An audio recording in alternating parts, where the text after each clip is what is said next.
Hey folks, welcome back to the program. This is Chris live in central Pennsylvania. Otsihiligang, as they say in my favorite part of South Africa. Hochandit, I think they say in other parts. Sawabona, some people say. I do see Nolu right there. Nolu, hey, how you doing? Very well. Sorry, I just had you, it was on mute. So she just said, good to see you. How am I? I'm quite well. It's great to see you back in. I see Koketso is trying to jump in there. That'll be our group for tonight. Hey, listen, I hear something's happening next month in South Africa at the 29th. I don't know. It's not rugby. What's going on?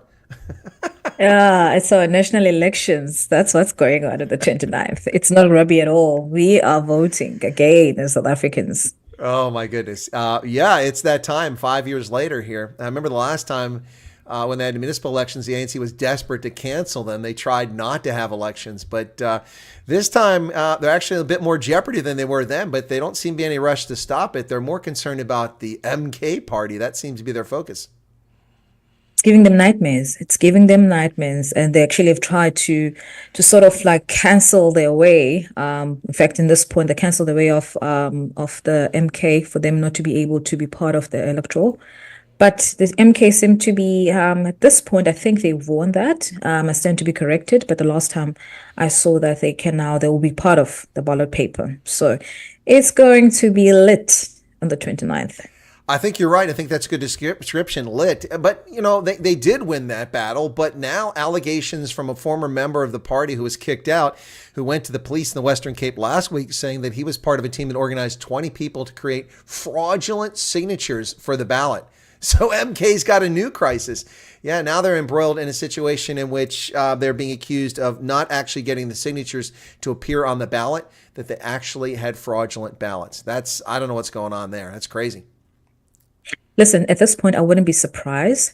But at the same time, I know that there's an ANC that is trying so hard for this party not to be at the ballot paper. But is it a party from somebody who's a crony and a crook? Hey, yes. But then at the same time, I think they've got too many enemies. So that is why they are going through what they're going through. But either way, at this point, anybody's trying for anything to find their faces on that ballot paper. So we'll see. No doubt about it. Looks like we've got him now, Koketso. Wow, okay. I'm going to say this. You're not very original, brother. You're trying to emulate my beard. It's getting closer. You're doing well. Koketso. Otsihiligang. He's always had the beard, though, hey? Yeah, but it's never been that long. Now it looks like he's a panel beater. He's aging. He's aging. I can see that. What it is? Is he aging? Koketso, what's going on, man? Yeah, I've got to say, I'll start aging when it starts getting salt and pepper. Until then, I'm not aging. Well, sometimes it winds up being a lot of salt, brother. Just a lot of salt. Yeah. But you know what? I don't mind. I've seen myself bald, and this is thick and luxurious, so it can turn purple for all I care.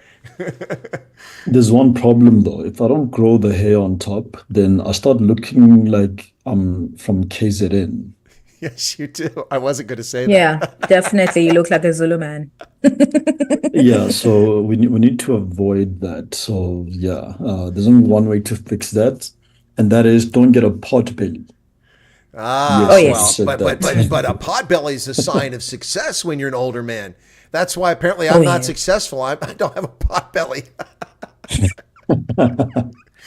Oh my goodness. Yeah, those are your words, but yeah, I value my health. So in the interest of my spine, I will not develop a pot belly. Well, there you go. Please don't. Please Yeah, don't. let's not do that. Yeah. Hey, listen, Koketso, I know that faith is a big part of your life. Just, I don't know if you saw, but the United Methodist Church here in the U.S., which was my church, they held their, I don't know, what's the term for it, like a synod or something like that in North Carolina, and they voted to go forward with allowing gay priests and taking their objections to homosexuality down. This led to a schism in the United Methodist Church a couple of years ago, and most United Methodists in Africa broke away. And about a quarter of those here in the States broke away. And probably anecdotally confirming what I've always said, that conservatives tend to be more generous than leftists. The leftists in the church have won, but the church has lost 42% of its revenue because the 25% of people who left were conservative were donating 42% of its revenue. So anyway, but I don't know if, did you see that? The United Methodist Church is split in two. No, I haven't actually seen that, but yeah, it'd be interesting to read up on it afterwards. But yeah, you did bring up a nice point there in that conservatives do tend to, be more charitable to charity than the average person. And of course, whenever we say these things, we made to look like we're trying to paint conservatists in good light. But, go ask the United Methodist Church, I guess. They'll have the numbers to back that up. And this just reminds me of a conversation I had with a friend just the other day where, the argument really is, if conservatives are so charitable, then why are they so against things such as socialism? In which my response was that, once you mandate it legally or otherwise, it's no longer charity. It's the law now. It's a tax. So So yeah, it's no longer charity if you coerce or force people into it, complete with consequences such as you will go to jail if you do not comply. Then it's no longer charity.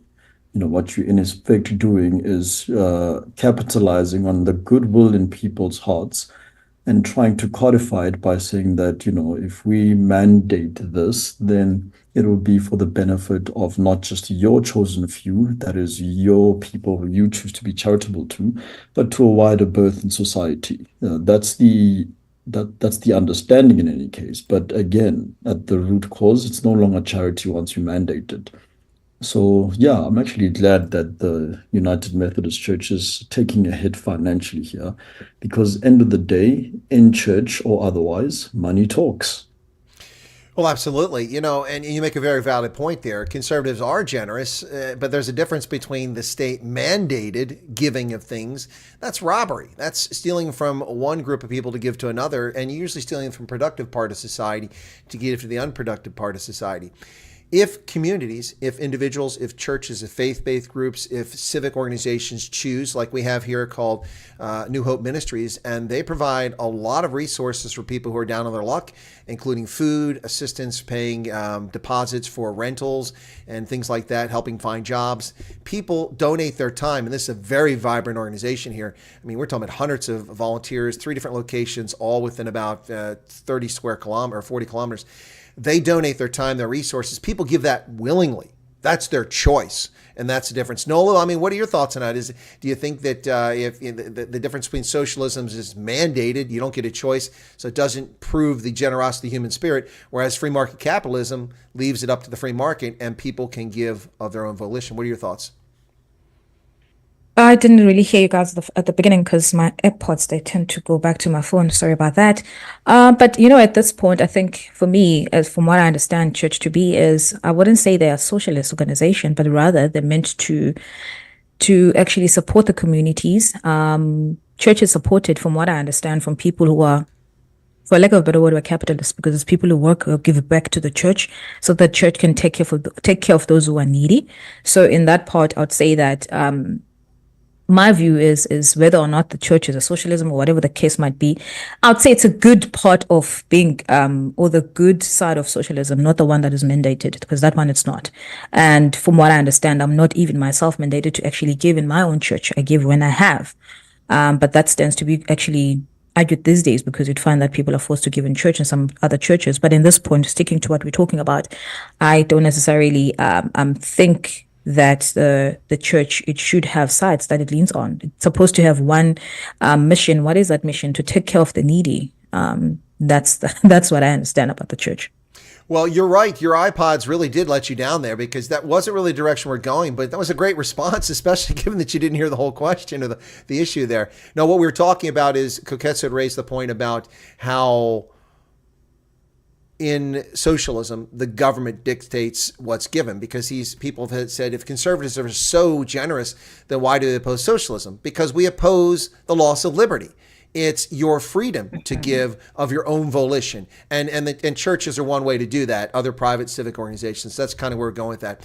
Hey, let me shift gears here a little bit and talk about the latest letdown and failure of the ANC. Now, in this case, it's not a public school. It was a private creche or kindergarten where a 3-year-old died in a pit latrine yet again in the Eastern Cape.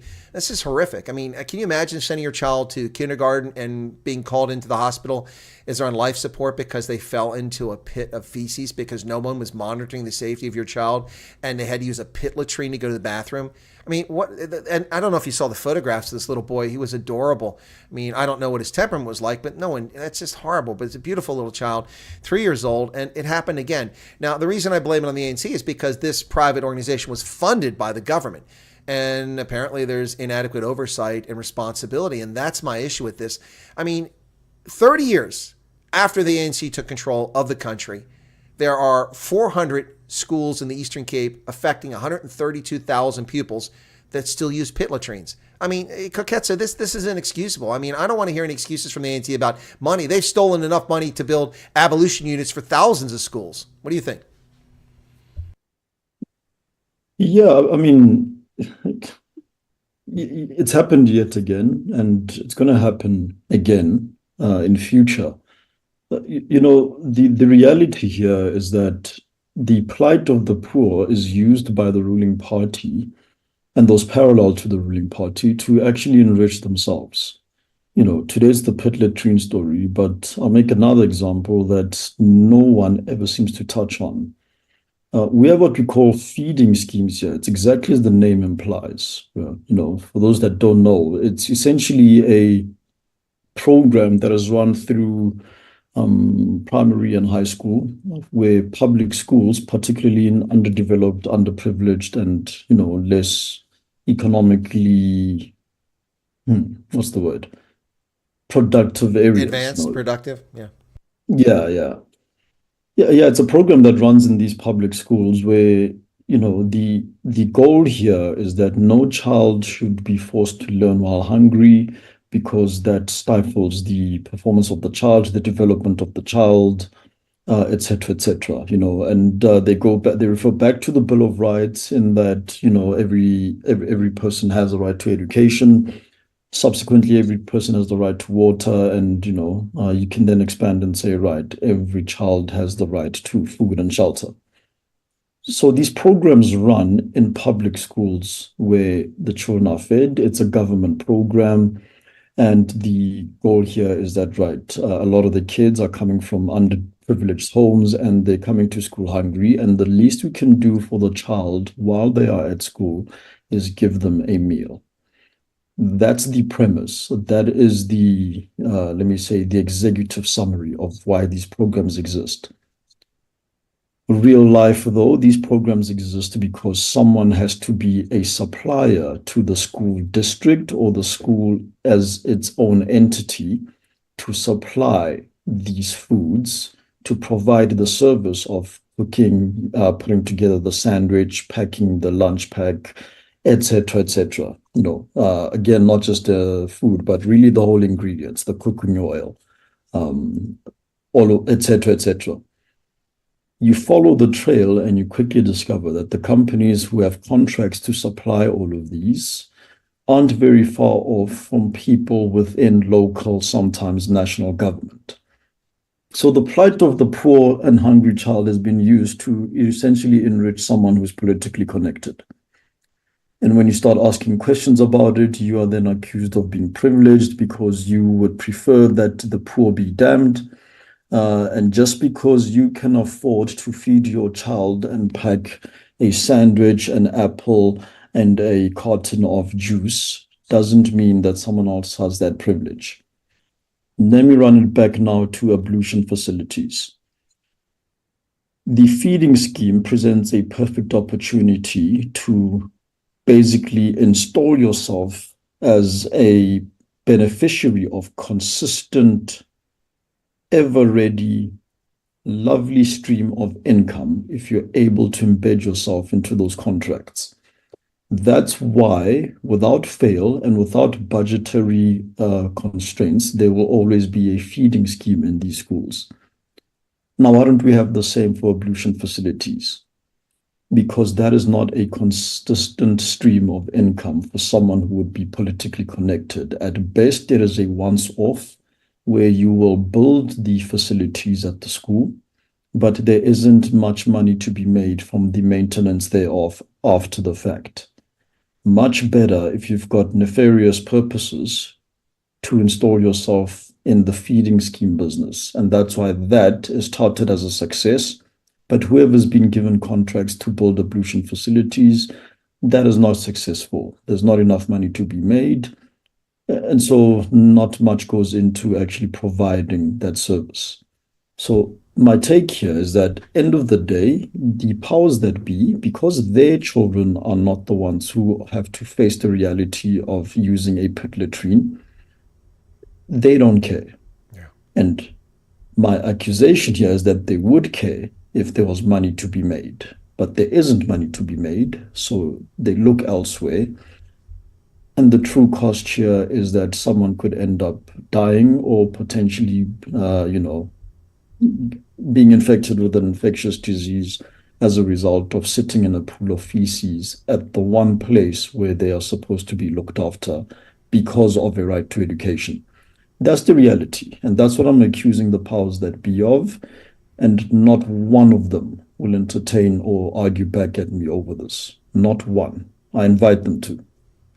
Well, Koketso, I think you've just summed up all of the problems in South Africa over the past couple of decades with the current party ruling and the fingers in the till, pigs at the trough. Everything is an opportunity to profit off of others' misery and to divide South Africa so that people will vote for you. That's, I think, I don't know if that was your intent there, but that's certainly, that kind of spelled it out there. Nolu, let me ask you, what are your thoughts about this? Do you think that these things like school feeding schemes are, because he's 100% correct, it's a one-off. You build an abolition unit, there's no money to be made. That maintenance is done locally by the school, by the janitor or janitorial staff. But the feeding scheme is something that comes every day, providing free milk, providing free lunches, breakfasts, whatever it is.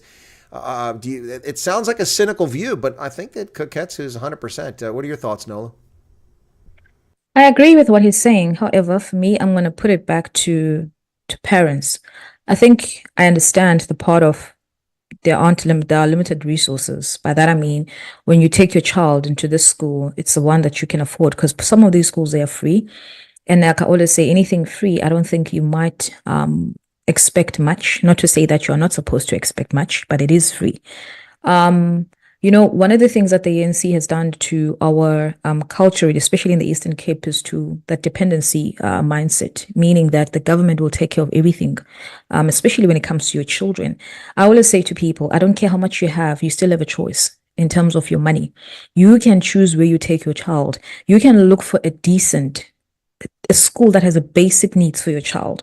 What is that? Clean toilets, all the things that your child need at that point of what you can afford. It doesn't matter even if it's 100 Rand a month, but at least you have a choice using the same government money that you receive so that your child can actually be protected from these dire situations which could lead from your child dying. So for me, I think I take it back to our communities or for parents to be parents. I think that's what we are lacking in this instance. And that is why our government is able to do, or to actually treat us like trash as they do, especially to our children, because they know that parents are not there to make these choices and to stand up and say, you know what, I don't care, but I'll take my child to this place.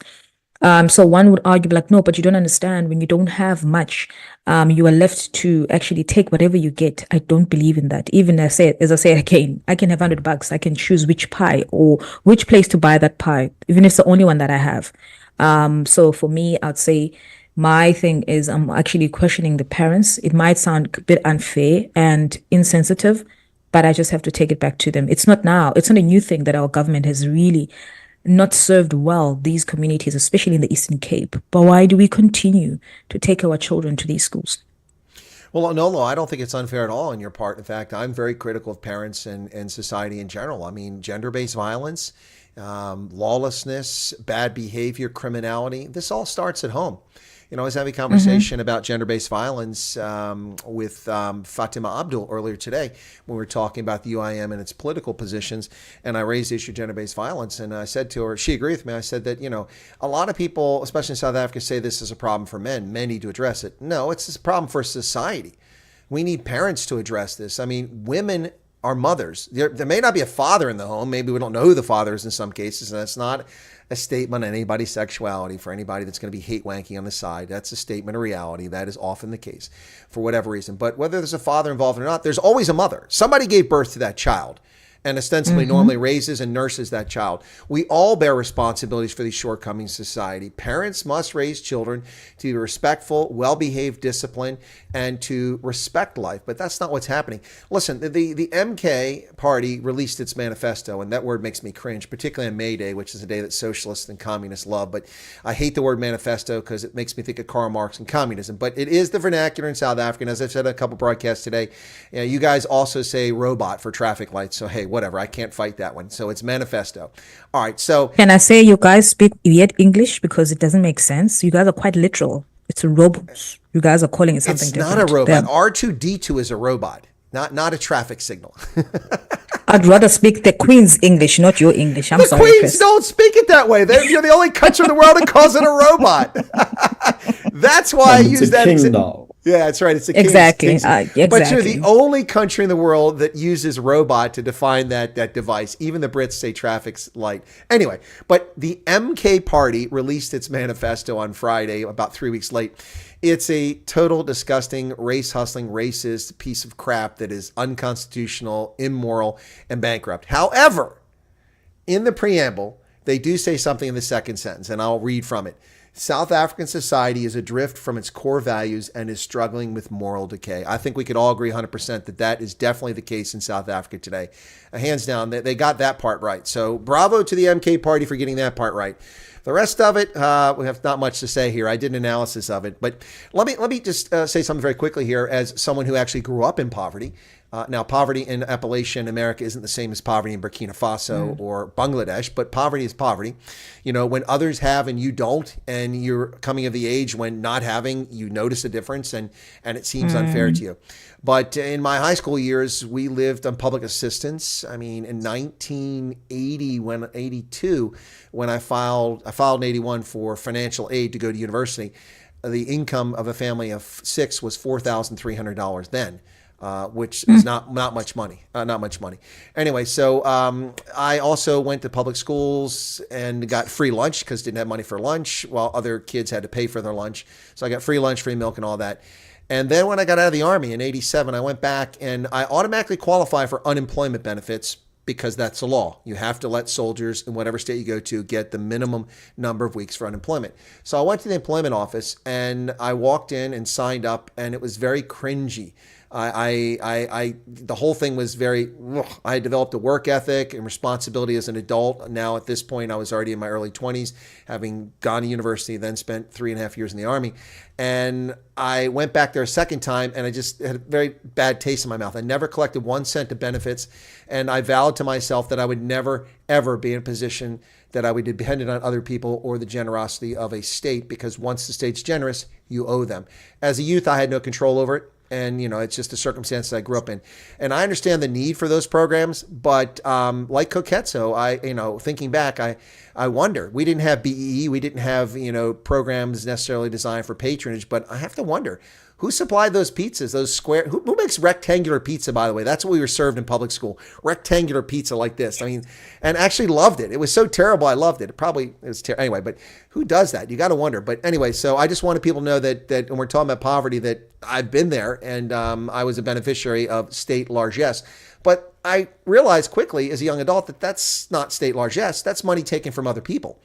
And while it should help people in desperate straits, in the short term, it shouldn't be a perpetuating thing. In my entire high school years, I got a free lunch. I never paid for my lunch, whereas previously I paid for my lunch.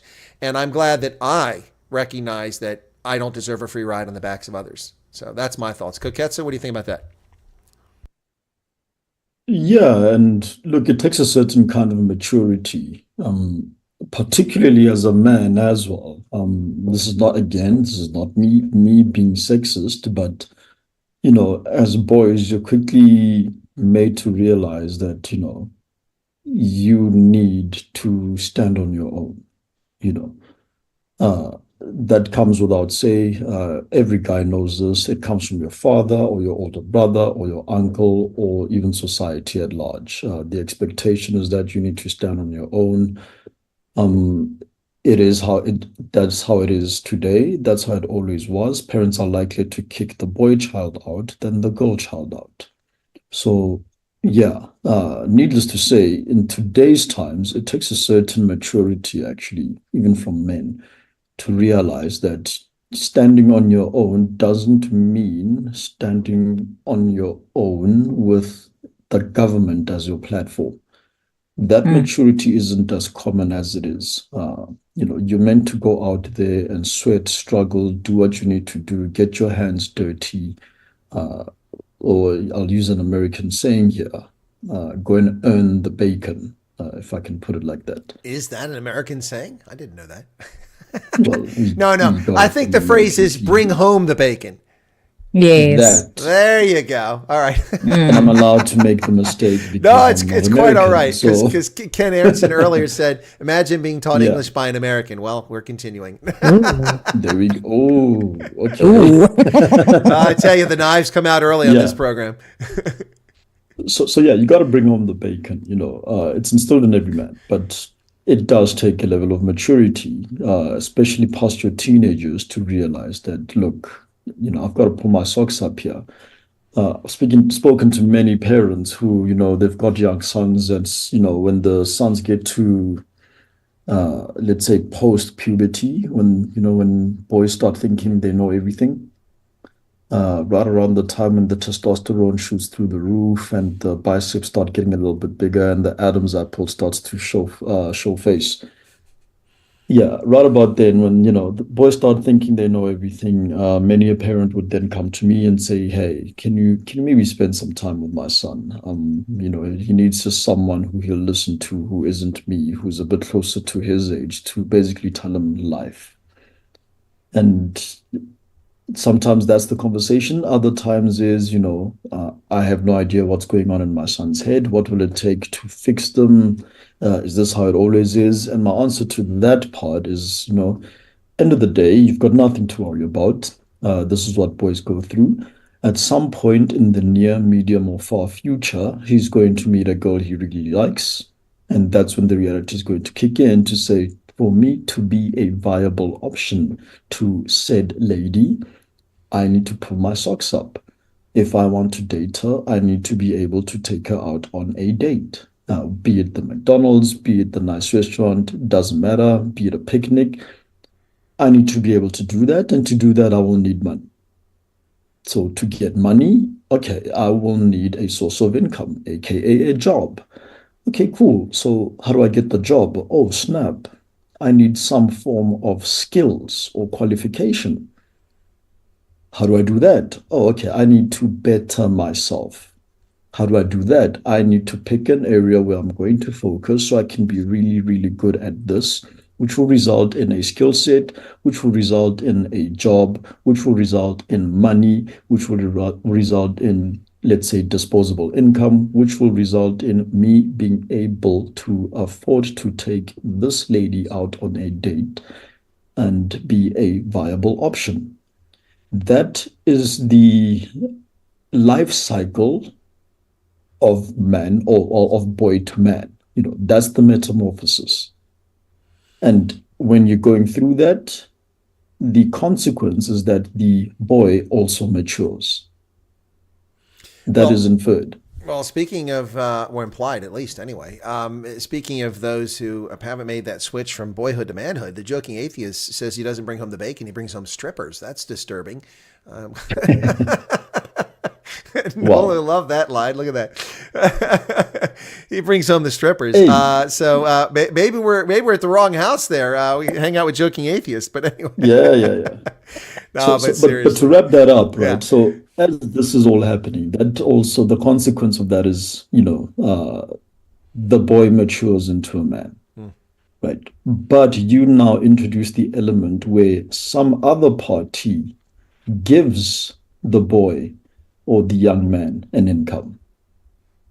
That messes up the balance now because he didn't earn it.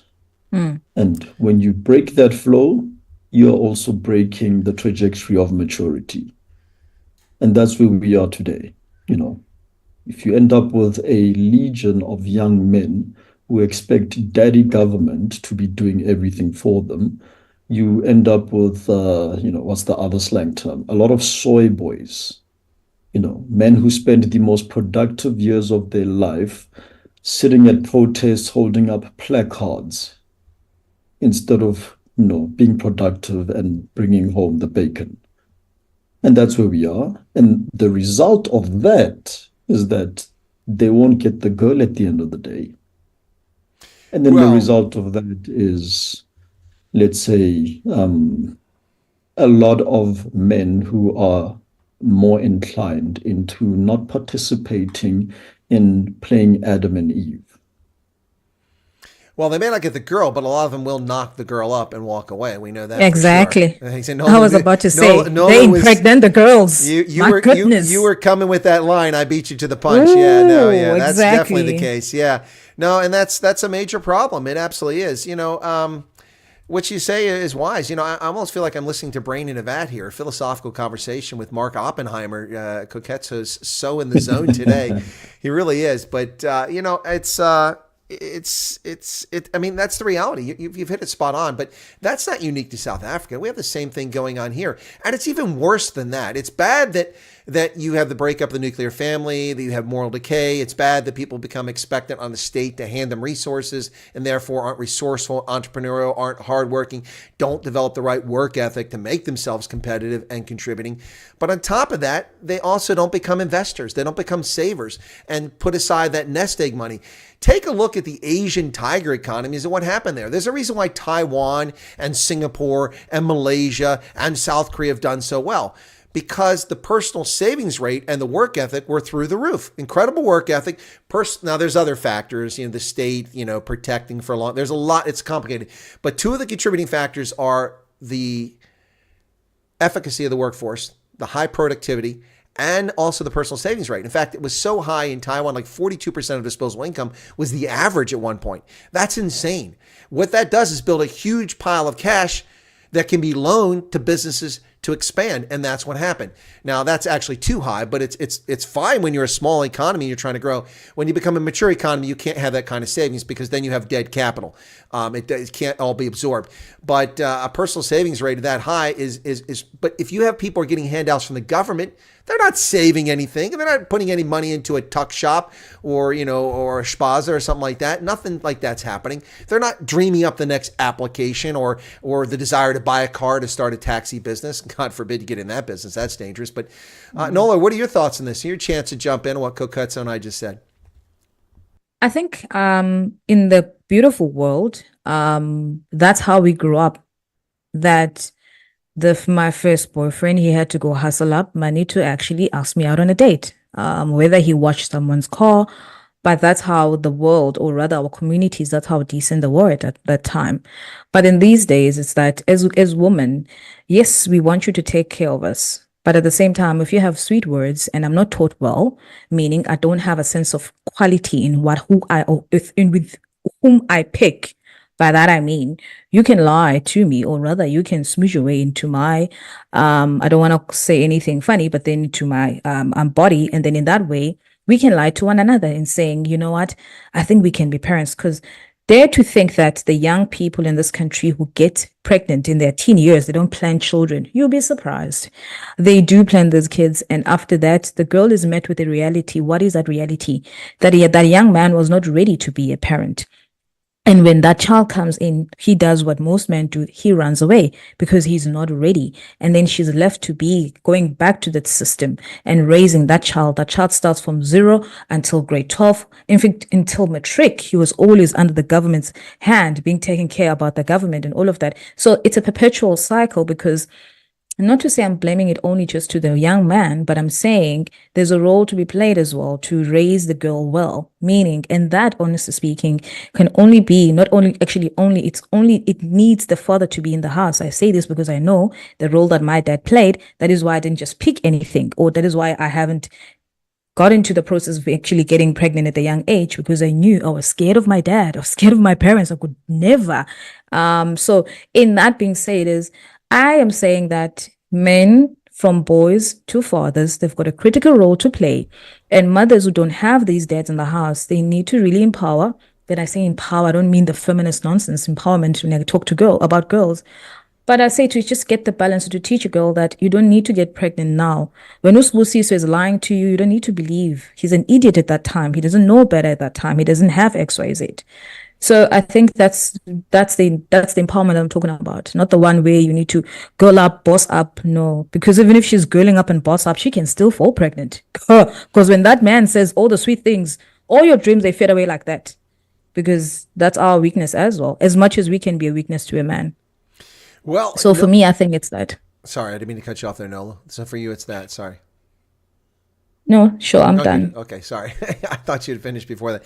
Well, Nolu, I have to plead ignorance here. You're harking back to an era that was in my youth. I had no idea you were anywhere near my age, in which young men were responsible and went out and got money to take you on a date. That's no, I'm being facetious. Obviously, Nolu is much younger than I am. But anyway, well said, Nolu. Appreciate that. Hey, let's shift focus here in this bit here from the philosophical, although this has been a fascinating discussion. Have you seen the news reports that the MK party, the EFF, the ANC, and even the IFP are out plaiting hair in townships and washing clothes in a bucket with go-go's and, picking up trash in people's yards? Can you believe this? I mean, this is sad and pathetic. I mean, can you picture this? Hey, we're from the ANC. Let me help you plait your hair. Or, hey, go-go, let me help you. Okay, if I was a go-go, I would have said, hey, young man from the ANC, you come here. I'm in a bucket. I fetched this water from 1 kilometer and I'm washing my clothes 30 years later. Where is my toilet? Where is my water? Where is my electricity? Foot sec with you. I mean, that's what I would have said. What do you think, Nolu? It's crazy, isn't it? I would say the same thing. It's the next level of desperation. And, we were saying this because it's the same thing. We've been wondering, talking about this at work. Guys, when last did we have load shedding? And I'm like, you guys think we're being loved? Oh, they are coming hard. Wait till June 1st. Oh, please. Nobody's liking us now. Nobody's caring right now. It's all about trying to make us, they think we are dumb. And listen, all these three parties, in fact, I think they're all following what the ANC has been doing for years. Right. That's what they do. They do all these pathetic things that you'll be thinking, really? Seriously? You have to go really down that mile to get my vote? But we all know it's just fake. It's not real. It's not going to last. It's not that they care. But listen, maybe our people, they will say that, there's people, they do care about me. It makes no sense to me that you actually arrive. Now you're more visible at this time. I've never seen you. I do not know you. You don't know our problems as community. But now I need to think that you actually care just because you came and helped me with my washing. Leave me alone. Let me do my laundry. I don't need you right now. But I think our people might actually fall for that nonsense. Koketso, I think that she's right. I think a lot of people will fall for it. But hey, look, it's the voters' season. Now you can get your KFC three-piece Streetwise, a T-shirt, and your laundry done by the ANC. And if you can't get the ANC, you can get the MK or, even EFF to do it for you. Koketso, has anybody come by and offered you your three-piece Streetwise yet? See, that's the thing, right? Like many things in life, if you want the truth, you look at what isn't being said. In this case, you look at what isn't being done, and where isn't it being done. So granted, I live in mid-suburbia, granted, but you're not going to find any of those parties pulling those stunts where I live. So it's also a little bit, it's almost insulting, really. It's very insulting. Yeah. Indeed, I was going to say that. Because they're not here as well, where I stay, because I stay in the Afrikaans community. There they come here. On Saliela base, call me so. Spot on. Yeah, so just looking at where they don't do this sort of thing, it actually says a lot, Yeah. So they don't think of me as they think of me not low enough to fall for that tactic. It reminds me back in 2020. Yeah, I think when we had to do the local government elections, it was in 2021. And the ones that were postponed for months. And the argument from, well, MK didn't exist at the time, but the argument certainly from the ANC and the EFF, they were the loudest ones on this. Maybe the IFP joined them. But the argument was that, the IEC needed to delay the elections further because they did not have sufficient time to campaign door to door. And I'm sitting there thinking, okay, I actually don't need anyone to knock at my door for me to vote for them. No, I don't need to see their face. I don't need to shake their hand. I'm going to make up my mind whether someone came to convince me in person or not. So it says a lot about our electorate, actually. Then maybe let's look in the mirror and realize that the reason they are washing people's laundry, plaiting people's hair is because this is the kind of tactic that works in this part of the world. Not a social media blast, i.e. Obama style when he got into the White House.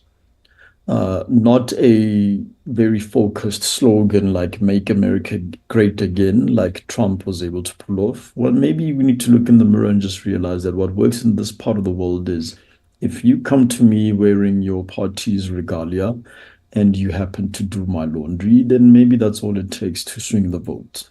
And perhaps that's the truth, in which case I then have to say that we are in trouble as a country because for all the talk about how expensive election campaigns can be, imagine being someone like the Democratic Alliance, Action South Africa, Rise Mzansi, Bold One South Africa with Mmusi Maimane, that's the full name.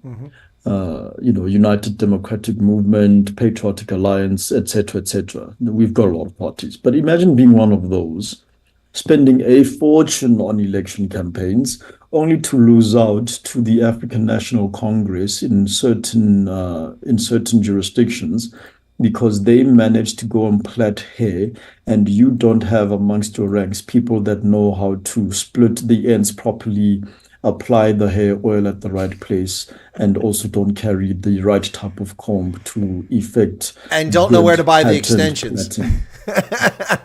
And never mind the extensions. But yeah, imagine spending a fortune only to lose because you guys didn't plait hair and do the necessary deeds of doing someone's laundry via a hand wash application.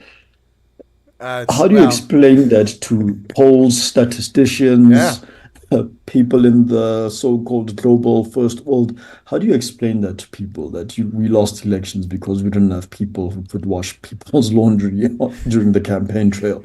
It sounds ridiculous, but let's look in the mirror. It's probably true. No, you're probably spot on. Look, I just lost my election, very painful financially, personally. And, it doesn't matter if you're the best candidate, the most qualified, the most honest and trustworthy and follow the rules. It really doesn't matter. Tell people what they want to hear and they'll vote for you. And that's kind of what happened in this race. 5 candidates and one guy told people what they wanted to hear and they voted for him. Look, the DA made an effort. They had a good stroke of this in 2021, but they really screwed the pooch. I mean, Early B recorded a great song and they called it Time for a Change. It should have been Tired of Excuses. In the song, he sings in English and Afrikaans. He says, "My people are tired of excuses," and it's a brilliant one. But they attempted to reach out, but they just don't know how to do it. The DA doesn't know how to relate to people, unless they've attended university. I mean, honestly, think about it. That seems to be their core audience, and they're not alone. There's plenty of parties like that. Parties that appeal based on this, that, or the other, or affinity. You've got to reach people across the spectrum, and that's hard to do in South Africa. At least that seems to be the case here. So, Nolu, do you even remember that song by Early B? And It's Time for a Change. See, look at that. I don't. I think it's quite sad, man, just to even think about it, that what strategy, if you were to call me, but like, hey, give me a strategy how to reach our people, my brain will by default would want to reach someone like me and Koketso, because my mind is thinking, to be honest. Someone like me and Koketso, we know there's so much to lose. Not to say the others, they don't know. Yeah. Right now, if things will turn around, the country will go really south. I know exactly what I'm going to lose. And it will actually pressure me to either find a job abroad or whatever the case might be. Immigrate, yeah. Exactly. So that understanding on its own, it really makes you to think better. I know not for many, but for me. But then when you're talking around now about the ordinary South Africa, not that I'm quite ordinary myself, but I just think it's quite difficult because you never necessarily know what they want to hear when your mind and your life is really just focusing and doing you and having to stay in these gated communities. But now when you get there, you wonder to yourself because you listen to conversation, and even if you're just sitting in a bar in the townships and you're like, what?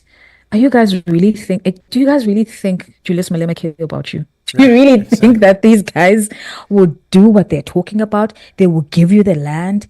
Do you really think that that's what's going to happen? And you guys will really have a better life?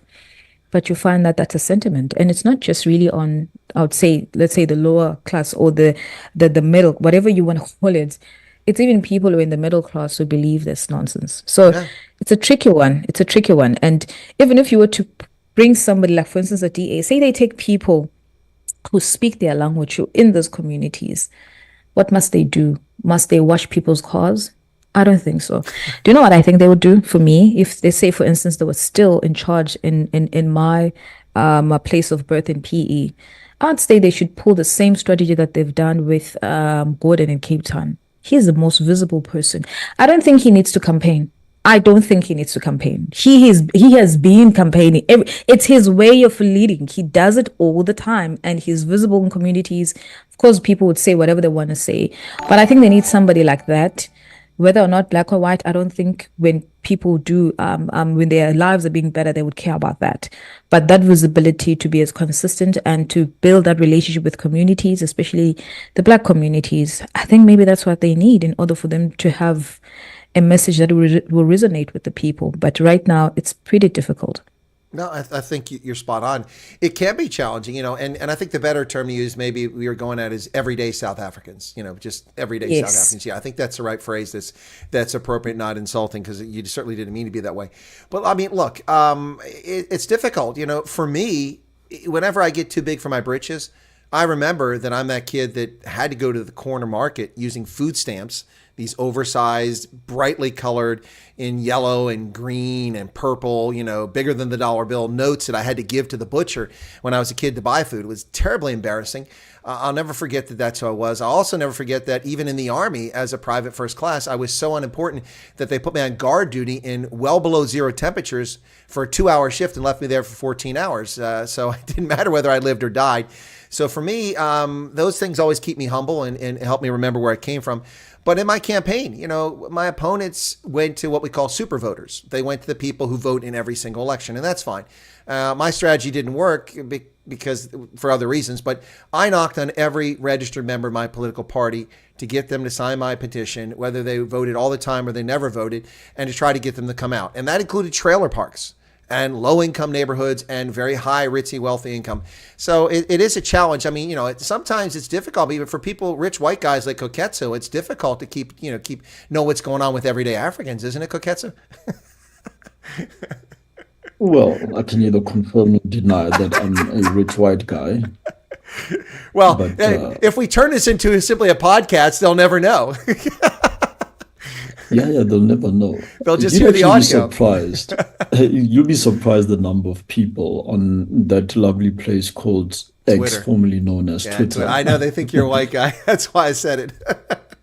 Yeah, like a week doesn't pass where someone just randomly comments that, I'm this white guy who's using a fake picture and is parading as someone I'm not. Well, I got to interrupt you. I have to say you're pretty fly for a white guy. Yeah, and my response is always, look, go to YouTube, just type my name. There's only one of me. There's only 7 Risanis as well. So, just type my name and you'll actually see me on camera. Me and my beard that hasn't salt and peppered yet, and my Koketso Zulu look right now. But yeah, I mean, to go back to what Nolu was saying, that, getting to the average South African, the reason it's so difficult is I don't think the average South African exists. Fair point. This is why one of my core beliefs is that South Africa is just too big. Make me president, and I promise you, one of the first things I'll do, I haven't got down to the order of what I'm doing first and what I'm doing last, but right up there, I'd immediately start the process of either A, federalizing the state, or B, balkanizing the state. And I kid you not, I would do it. In my best unicorn dream, South Africa gets split into maybe 4 or 5 different countries, each one an independent sovereign state. And in all of those, we'll hash out the borders and all of that. But we can create an economic bloc later, maybe where we share currency and we have border, what do we call it? Border-free movement or something like that. We can do that later, but create independent sovereign states because we can't actually narrow it down to what does the average South African look like. But we know what we can do. We can jot down or really, I'm going to use my company's, one of my company's common words here. We can deep dive into what the average Zulu man and woman looks like. Well, that's a fair point. I did get got a super chat here from Joking Atheist. He said, listen, I would vote for anyone who promises to do my laundry. Have you seen my dirty underpants? Not many. Most have not survived. Joking Atheist on fire here today. Oh, my goodness. Yeah. There's actually a meme that I've seen where it shows a pair of male dirty underwear. And the caption goes, somewhere out there, there's a woman whose primary problem is having to deal with this. Ew. Yeah, that's kind of ew. It's when I don't really think of that subject, but I'd usually think of Bernie Sanders. Only got 2 pairs of underwear. It's a famous line from his campaign for president. Look at me, I'm taking no donations from big donors. I only got 2 pairs of underwear. Anyway, that was yikes. He actually said that unprovoked. No, he didn't say that. That was a joke that was done by. Okay. Yeah, the guy who just did checking. the guy who did Seinfeld does a perfect imitation of him, and he was talking about how he's not a wealthy man, despite the fact that he owns 3 houses and he's a multimillionaire and has never held a job. He didn't get a proper job till he was elected mayor of Burlington, Vermont, at the age of 37, and he's been suckling off the teat of the taxpayer ever since into his 70s. By the way, Bernie Sanders celebrated his wedding. His honeymoon was in Moscow, in the Soviet Union. Okay, so that should tell you all you need to know about that guy. But anyway, yeah, Dave Ranke's still laughing about the quarter to Zulu. That was a good comment there. So, all right, so let me change the focus a little bit here and say, all right, so you guys want to make any predictions? Now I ask because in November of 2021. And this is where I'm crowing and beating my chest. I said, and I've been on record ever since then, that the ANC in 2024, and I didn't know the month of the elections, I didn't know the rise of MK, I didn't know that Eskom would gift us with no electricity 287 days of a year last year. But I said then that the ANC gets 42% at most, 38% possibly, and I pray for 33% in 2024. And Ipsos and Breadhurst got him at 38 to 40% right now. We'll see how true that is. But any predictions? Nolu, you want to put your neck out there on the line and make any predictions about what's going to happen? You don't have to, but I'm just asking. I know, but it's a bit of a tricky one. All right, well then you don't have to give numbers, but just say what you think is going to. Wait. Oh, okay. Yes, well, yes, now she's ready. Now she's ready. Yes. Give me a minute. A minute? We don't have that kind of time. Give them. I'm paying for airtime here. I'm giving the ANC 45%.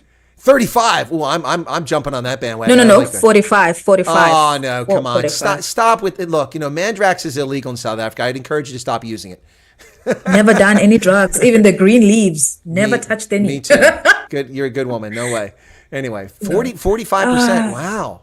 Okay. Yeah, I'm giving the DA generously at 25%. I'm giving the EFF.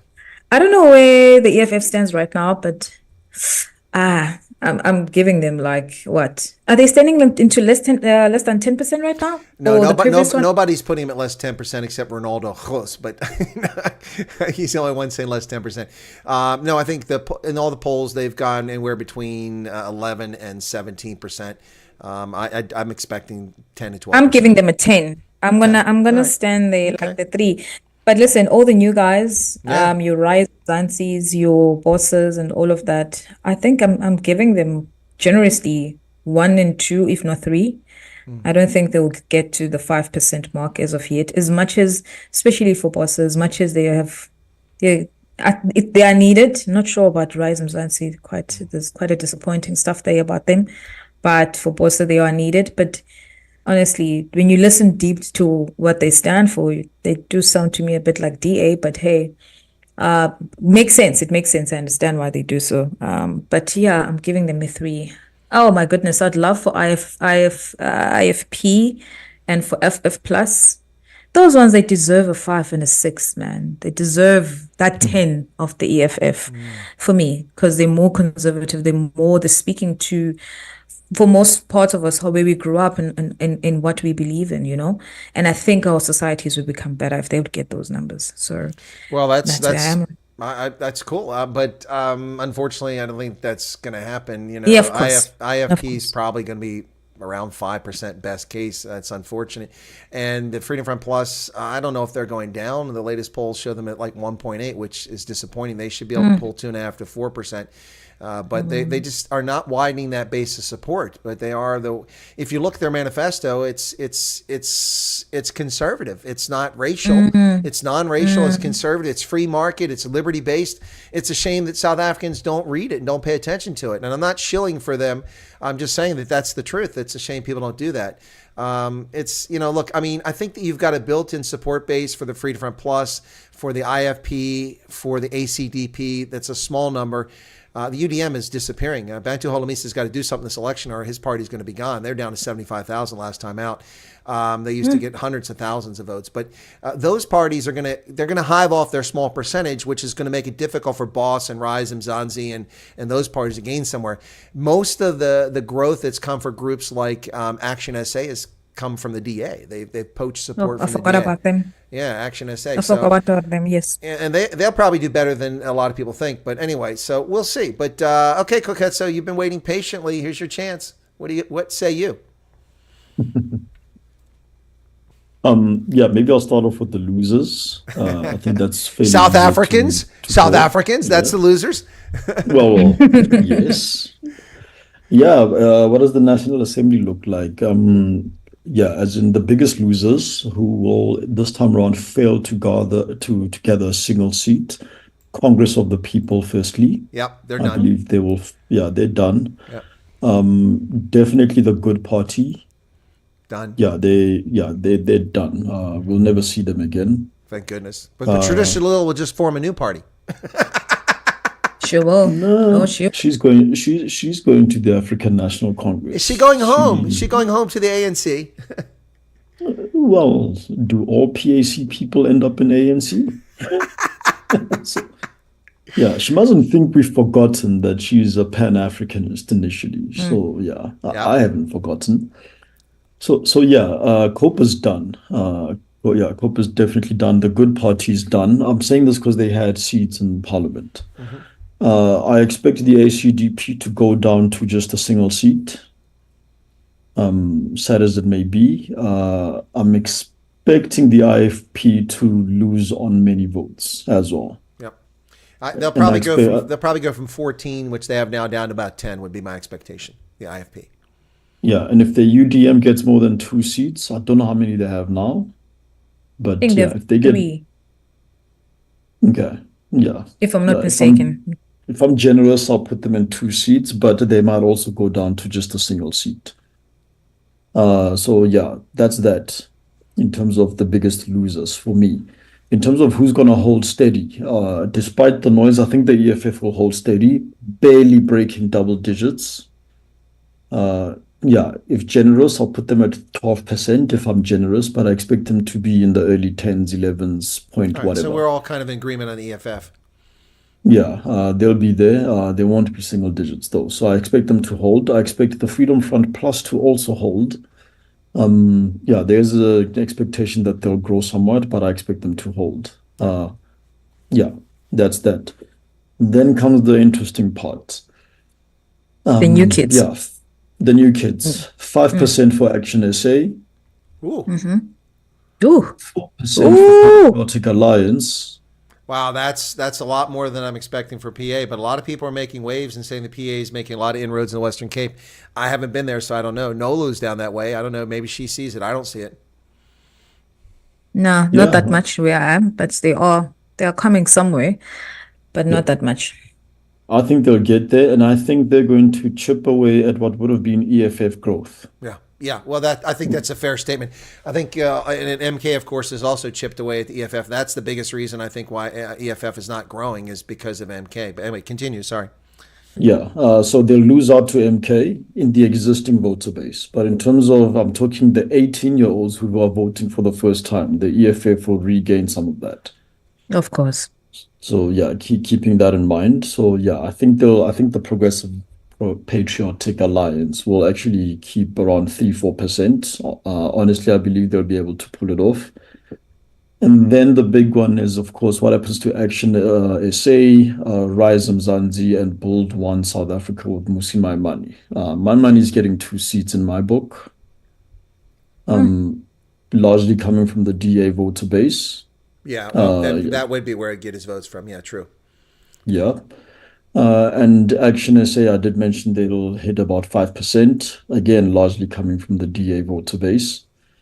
And then all in all, where does that put the Democratic Alliance and the African National Congress? I expect a dip in the DA vote in the percentage-wise, both in numbers and seats in the National Assembly.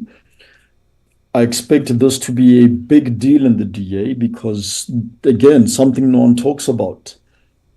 How many seats are in Parliament again? Is it 400 or 400. The 400. ANC, I have the sheet here. ANC has 230 at the moment. The DA with Yeah. 84, EFF 44.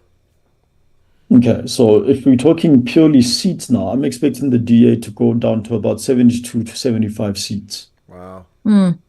Where it gets interesting is who's going to be on those seats. There's a lot of people with political ambitions here.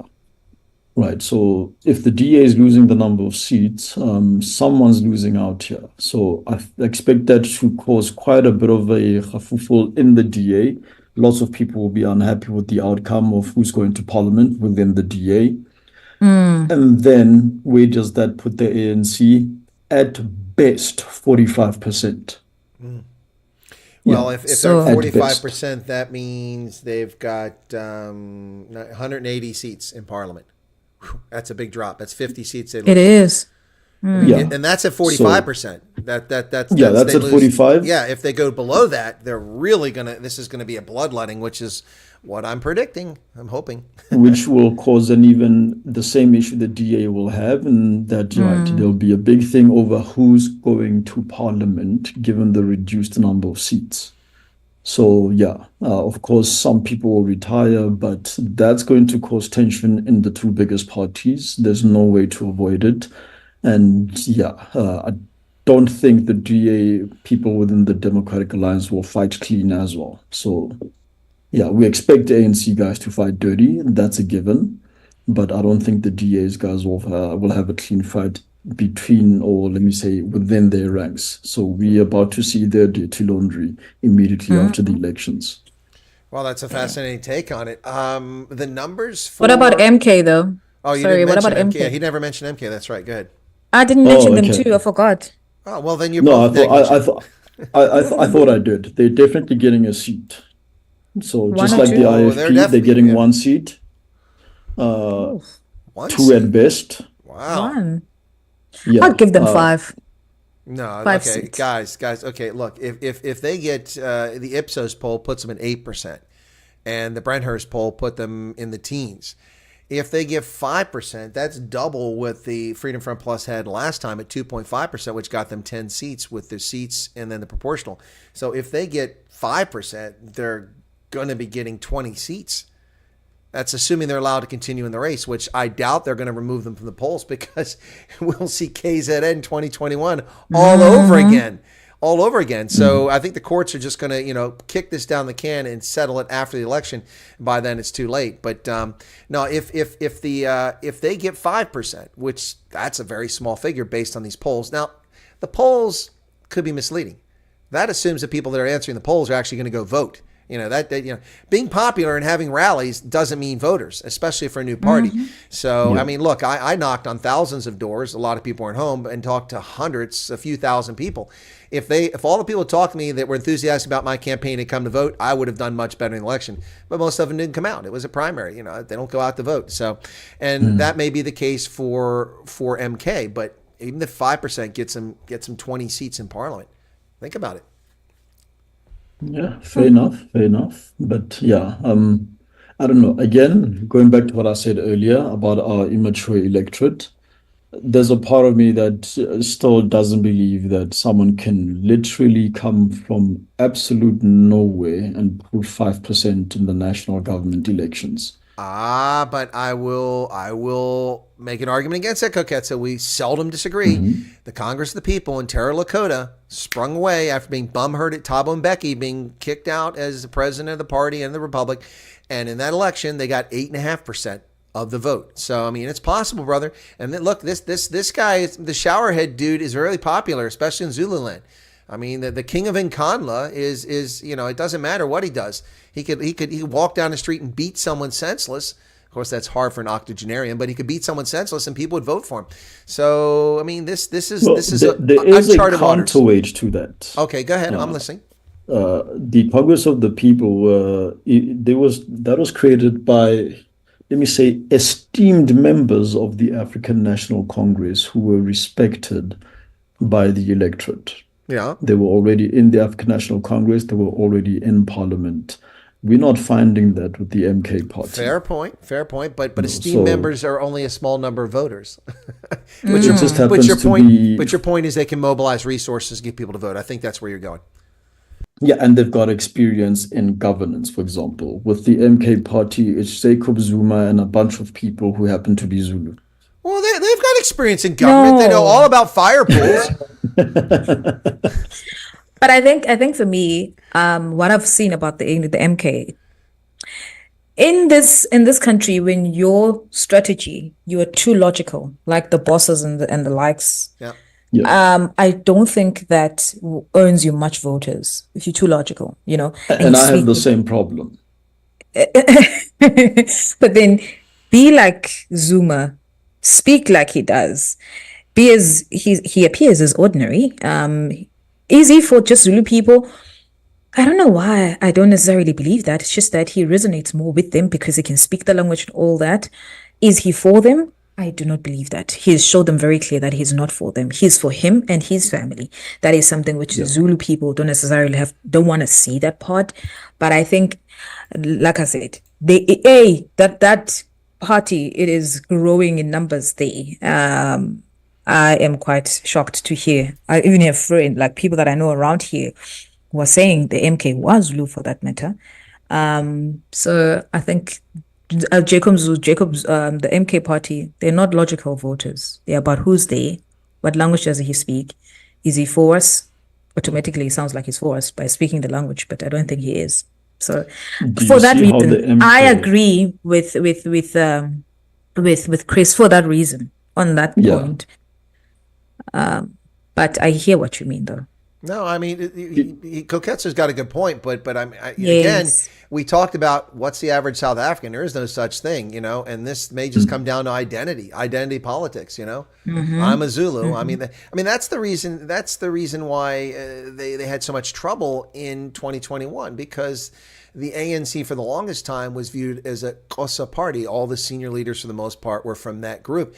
And when Zuma ascended, then things were okay. But when he was tossed aside, a lot of people in KZN, and let's not forget, there's a lot of Zulu living in Gauteng as well these days. Of course. That really, really rankled. I mean, I think it's the second biggest or the biggest language in Gauteng now is being spoken, which is shocking for a place with Afrikaans and Swana and Basotho. But suddenly you've got Zulu so big there. Now, I did a video. A place named Gauteng. Yeah. Well, there you go. There you go. He managed to say Xhosa right, so I'm happy. I said Gauteng is right too. So what's wrong with that? Aren't you 75% Tswana? Who, me? Yeah, Kim Botswana. I love the both. No, I mean Nolu here.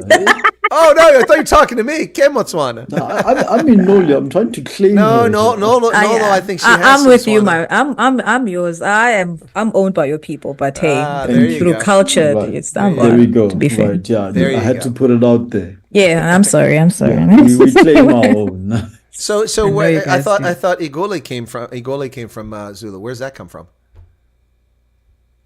I think it's Egoli.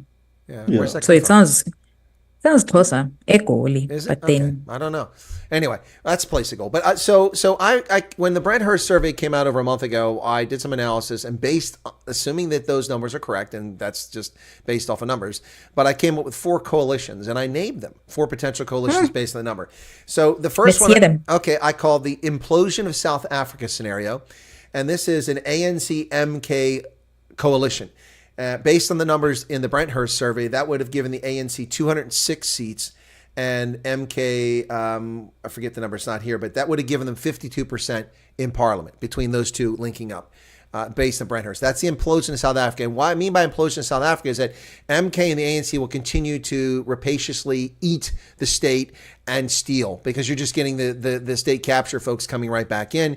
And there's so many kleptocrats in the ANC right now that they'll just steal it till it collapses. Implosion of South Africa. The DA gets 27% in that scenario, according to the Brent Hearst. Then I have the Zimbabwe for South Africa scenario. Okay, let me explain this one. South Africa becomes Zimbabwe, a la the 2008 election, which ZANU-PF lost. Gabriel Mugabe lost the election and refused to leave office. So SADC came in with an asinine compromise. They recreated the prime minister position for Morgan Tsvangirai, a ceremonial post. They gave the finance ministry to Tendai Biti, who knew what he was doing, and he solved the currency crisis and put Zimbabwe back on a solid footing by adopting the dollar and the rand, primarily the dollar, and got the country moving again. But the security cluster, the intelligence, the police, the military stayed under ZANU's control. All the important ministries stayed under ZANU's control, and they continue to eat the state from alive.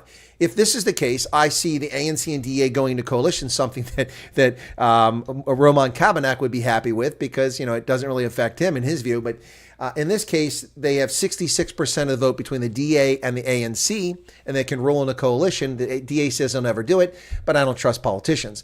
But if they do this, what'll happen is that the DA will be given the finance ministry. The DA will be given the Reserve Bank. The ANC will retain the intelligence, the SANDF, the SAPS ministries, and the judiciary.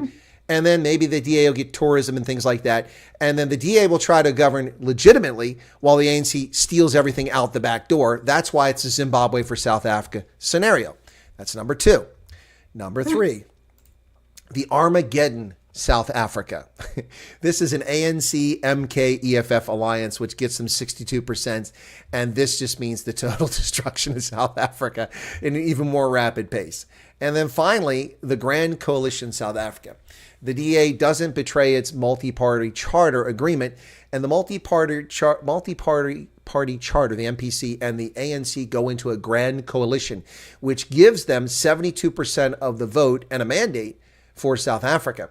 However, this just means more of the slow demise of South Africa. I don't see any good scenario coming out of this. The MPC will not be able to get enough people together to form a coalition with a majority, and that's unfortunate for South Africa. And even if they did, people have to remember this, even if someone other than the ANC rules South Africa starting June 1st, it doesn't matter in the short term, because the bureaucracy is full of stooges, incompetent patronage hires, and thieves. Now, not everybody, I'm not disparaging all the people in bureaucracy, but enough of them that there will be people just like Trump's administration that will actively work against anything that's not ANC, because they owe patronage and they owe fealty to the ANC, and they will work against a government.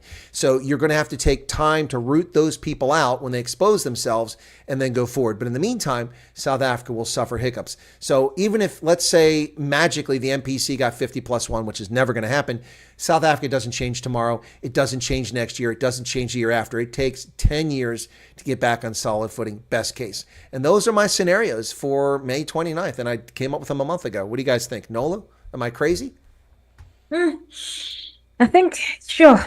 Yeah, I didn't actually look at it like that.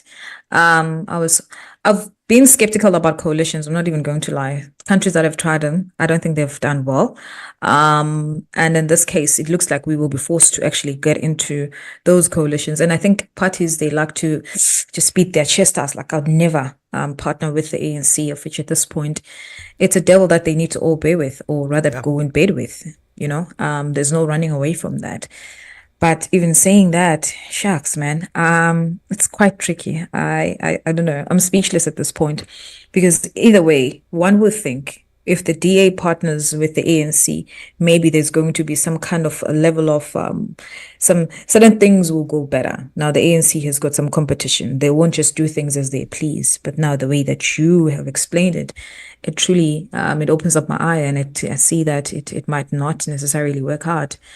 And I think now, here's my question. If the ANC, the EFF, the MK, then let's say they choose the other person, which is, oh my goodness, Julius Malema, it will still not work out even then. Koketso, please say something. I just need to just ponder on this one. Well, listen, I mean, at the beginning when Koketso said, I'm going to list the losers first, and my response immediately was South Africans. South Africans are the losers, regardless of what happens here. The best we can hope for is a slow demise, and maybe adults in the look. The ANC, I castigate them all the time, and with good reason. It's fair; they're fair game for their failures. But at one time, there were legitimate people in the ANC who truly cared about South Africa, and the Rainbow Nation and the concept of multi-party, multiracial, capital-based society was not simply a pipe dream. There were legitimately people in the ANC who actually believed in that. I think these days they're like unicorns. They're pretty hard to find in the ANC. If any of those people come back, and like Trevor Manuel's not an idiot. He's not a lunatic. He was a very important person. One reason why South Africa didn't implode sooner is because Trevor Manuel and the role that he played in the government. And there's others like that. But I don't know where they're at in the ANC. Maybe if the DA goes into coalition, maybe people in the ANC will behave well. But look, I'm not gonna go to Vegas and put numbers on that. That's anyway.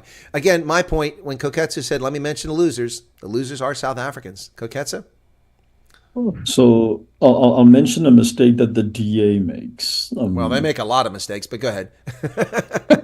Well, regarding the whole, maybe. But can I say about the city that you have behind you? It still really looks beautiful, but I'm not there. No, I know you're not there, but don't be sticking your butt in here. It's Koketso's time. I like big butts, and I have to say. Anyway, go ahead. Not to imply that Nolu has a big butt. Anyway.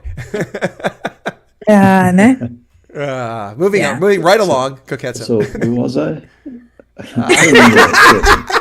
This is when I know I'm with men. Guys, you always have to turn things like that. Oh my goodness.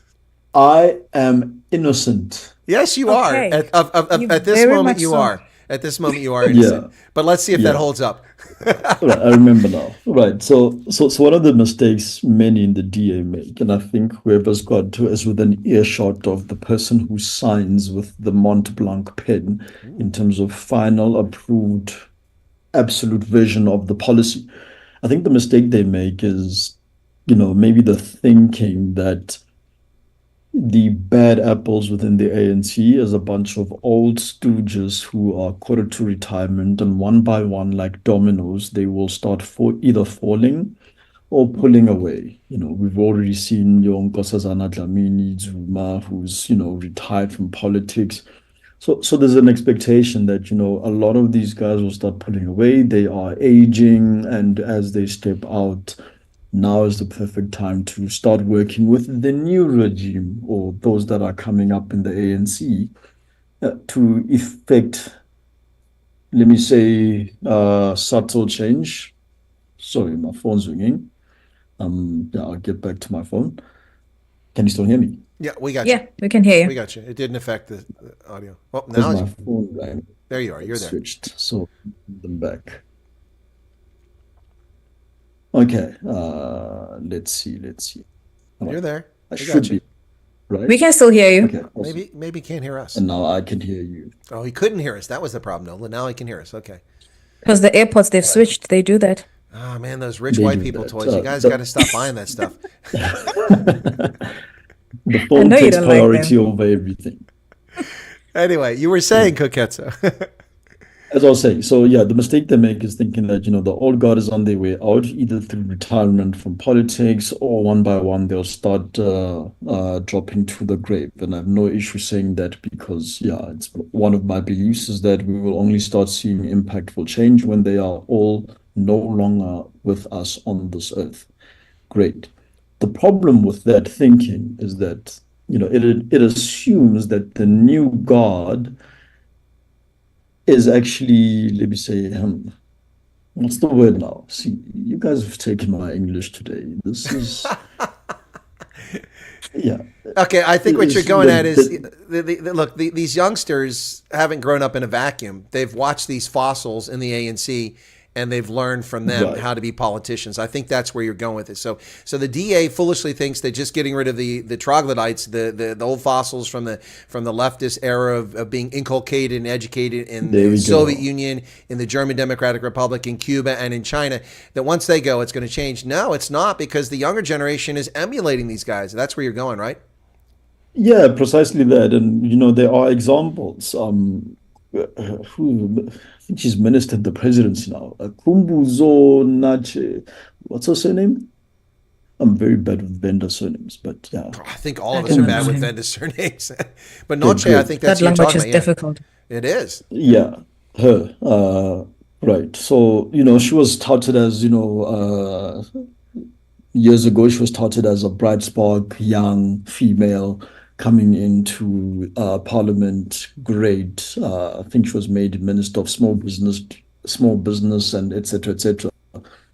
She's only there because she ran the CR17 election campaign, and as part of her reward for making sure that Cyril crosses the line, she was parachuted into Cyril's government.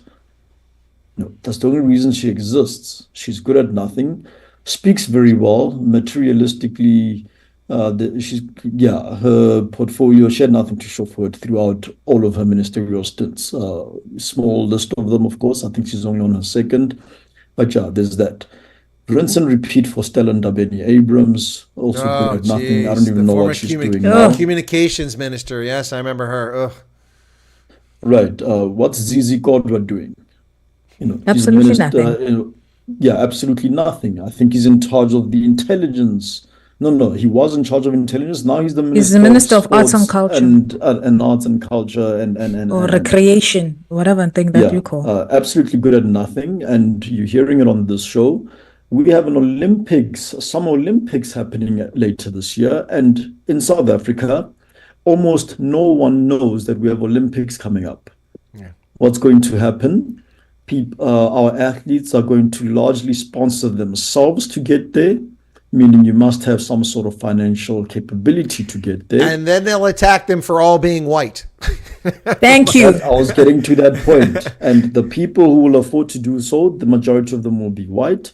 They are going to win medals. And when they win medals, we are going to see the sort of race-based drivel that we shouldn't celebrate the mediocrity of Olympian white people. We just had All Africa Games that was hosted in Ghana, and the South Africa team bus had basically white people and colored people stepping off the bus at the All Africa Games, which again, no one knew about. Well, So- look, Koketso, to be fair, I was in Cape Town, and no one in Cape Town knew the Netball World Cup was being held at the Cape Town Convention Center.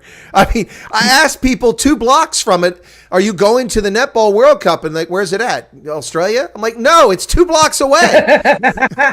They asked Australia because you don't sound South African. Yeah, exactly. Right, so crikey, bring this mate, up it's right to down the highlight. street.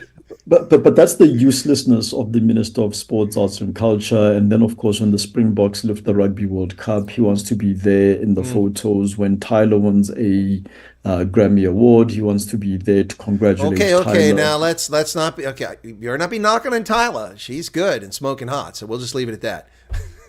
And she comes from the same high school I came from. Are you serious? Oh, wow. Are you serious? Have you got her digits? Come on. Do you know her? Yeah, do dish. Tell us. I've been out of high school for for well over a decade. Let's put it that way. Okay. Okay. All right. All Okay. right. Okay. Yeah. So what you you're telling left us, or she was what? She was not even there she was in yet. primary school, but so you're telling us you're of no use to us whatsoever with this one. Okay, thanks, Koketso. Exactly. Don't mention it. No, Nolu and I want to talk to her. Yeah, and then there's the guys who are not in government, who are in the African National Congress. Secretary General Fikile Mbalula, who probably will get a ministerial post should the ANC hold on to power. He will be rewarded with go back into government yet again. There's your guys like standard moron Panyaza Lisufi, Moron. who he is a standard moron, but yeah, he's likely to get a cabinet position, touted as a young up-and-coming person who, came from the ANC. He actually How comes is from he the young? SACP. He's got gray hair. He's old. I don't He understand has the got youngness. gray hair and his kids are all out of school, but It takes a lot of effort he's, to count your millions rand. It takes time, so you get gray counting them.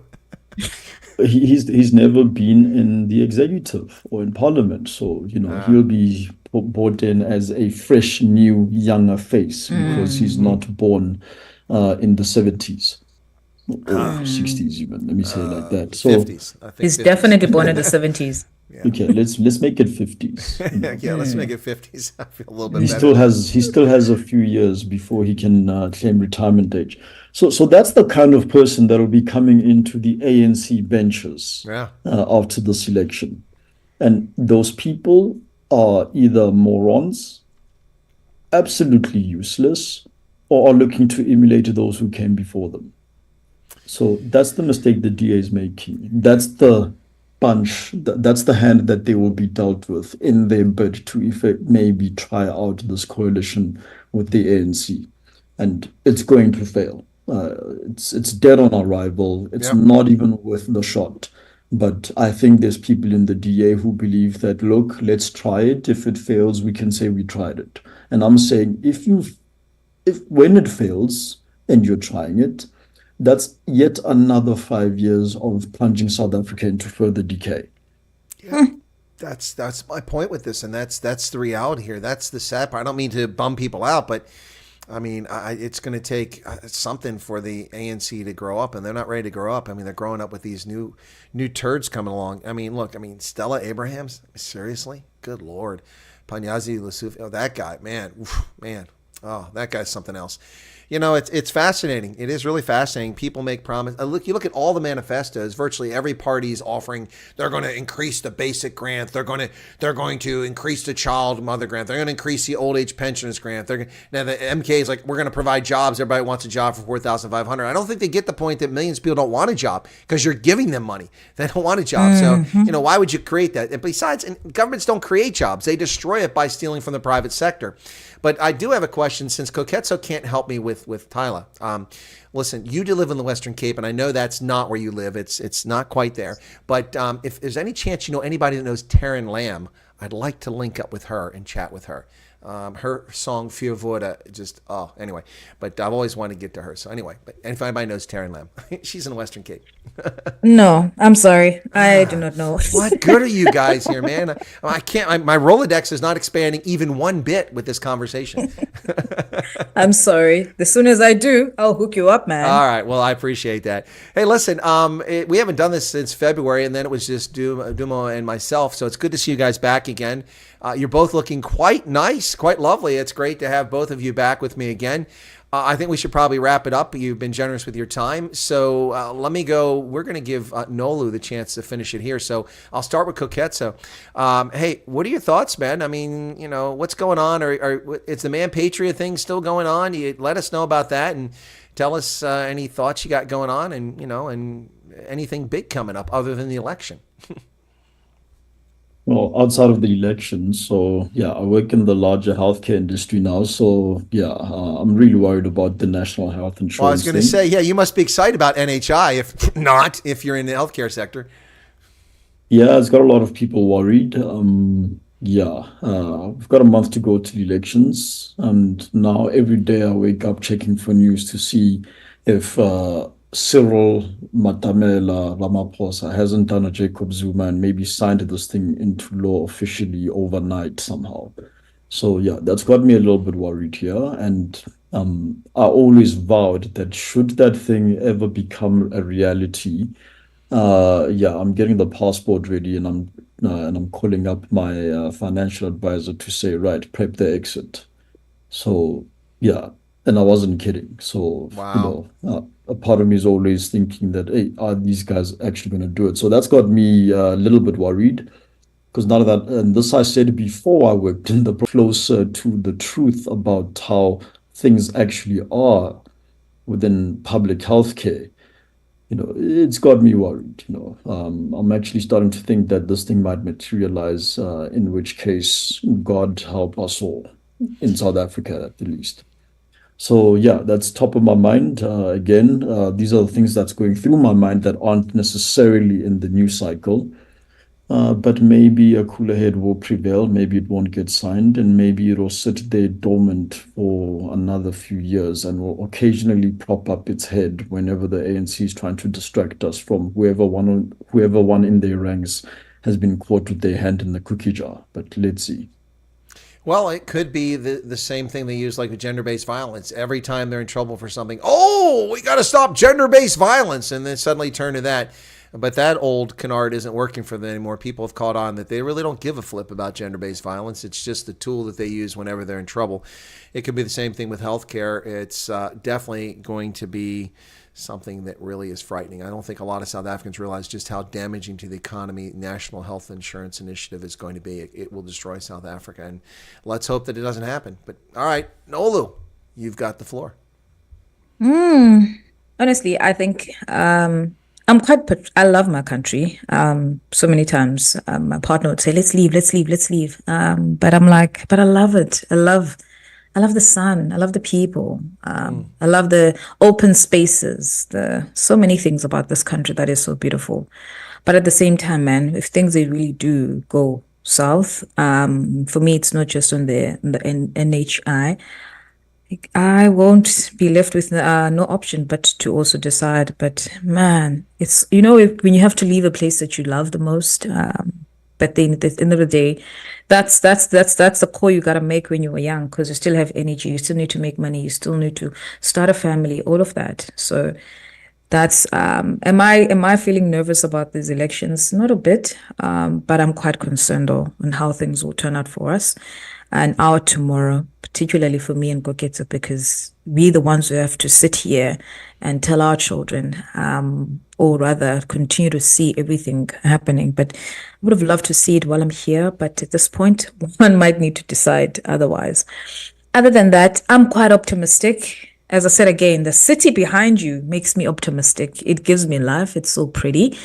And I hope we can actually be on our own in government and govern on our own in this Western Cape. I would love that. I think that will be one reason that will make me want to stay in this country. As for now, as I said, I'm quite optimistic. I don't know on what, but they say what hope without what? Something about when you don't have hope, then you die. I think I read it from John Maxwell. It's quite important to have hope and really just faith in the Lord, because there's people here that really are invested in this country who need this country to work. So, man, we'll see. Well, Nolo, it's great to hear the optimism. Listen, South Africa is one of the most amazing places in the world, with truly amazing people from all different backgrounds, all different faiths, and natural beauty, as you see behind me there, Table Mountain, and of course that really important landmark, DHL Greenpoint Stadium, which is where the Springboks play. But anyway, it is an amazing country. And it has great potential. It is sad to hear both of you even broach the topic of emigration out of the country, but one can understand why it comes to your mind. Hundreds of thousands of South Africans, black South Africans, have left South Africa in the past decade plus for greener pastures and safer locations like Canada, the United States, United Kingdom, Australia, New Zealand, and elsewhere for opportunities. And a lot of white South Africans have left out of fear or out of discrimination because they were kicked out of government or can't get jobs or can't get contracts with the government, so their business dies. They've gone elsewhere. It's really sad to see a country with such incredible human capital, and these days, I'd say more human capital potential, because so many South Africans have been denied a proper education for the past 20 years. But such human capital potential, such demonstrated success. The first heart transplant in the history of humankind took place in Cape Town Christian Barnard did that. South Africa, they perfected the Ribbentrop process, Fisher-Ribbentrop process of converting coal to liquids with Sasol. It's a country that I mean, it may have been under an apartheid regime, but it has the potential, and that potential's been demonstrated more than once under the ANC, not the ANC itself I'm talking about, but by the private sector, universities, think tanks, and corporations. South African capital, when it was unleashed on Africa, went to Uganda, went to Nigeria, MTN, the biggest mobile carrier. So it's there.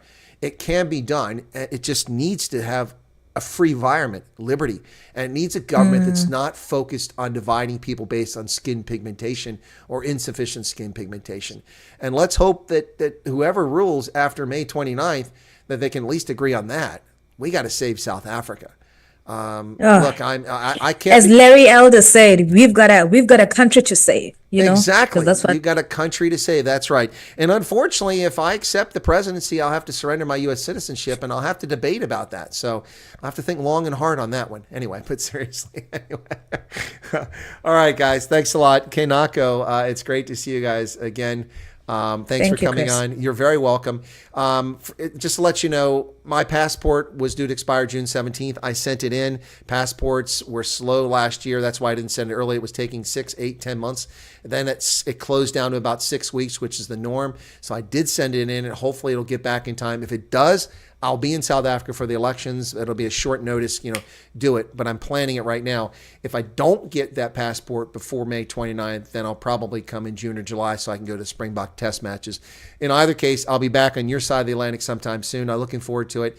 I'd like to link up with you guys again. We'll have a good time. If it's for the election, it'll be a grand time. And we'll be asking people, I have my microphone, so who are you voting for? Why? Because I got a 3-piece Streetwise.